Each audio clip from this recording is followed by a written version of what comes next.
Pourquoi les gens perdent beaucoup en crypto? Les gens perdent en crypto, c'est premièrement par rapport à la formation. La formation, ça revient toujours parce que c'est la base. C'est par rapport à la formation parce qu'ils ne se sont pas formés, ils ne comprennent pas et ils vont faire du n'importe quoi. Deuxièmement, c'est la peur. La peur, par exemple, la peur de perdre, par exemple. Il y a des gens, ils achètent par exemple des cryptos. Il suffit juste que la crypto baisse un peu, ils vont vendre à perte. Mais alors que peut-être après une heure ou bien après un mois, ça revient au même niveau ou même ça dépasse le niveau auquel ils sont rentrés.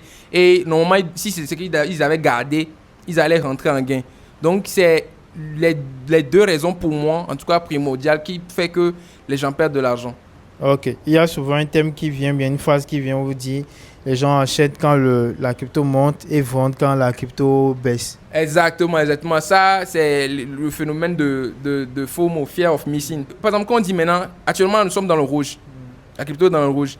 Quand on va voir maintenant que le marché a fait, c'est plus haut, les gens vont commencer par dire oui, et je suis en train de manquer quelque chose, ils vont courir pour aller acheter. Maintenant, quand ils achètent maintenant, tu vas voir moins peut-être 20%, le marché fait peut-être moins 20%, moins 30%, et cette même personne commence par pleurer, par dire ah, le marché de la crypto, c'est de l'arnaque, j'ai perdu de l'argent en voulant investir dans la crypto. Mais alors que c'est parce qu'il n'a pas la connaissance qu'il faut, c'est pour ça qu'il a perdu de l'argent. Ok. Donc les gars, formez-vous d'abord avant de vous lancer en crypto, c'est très important.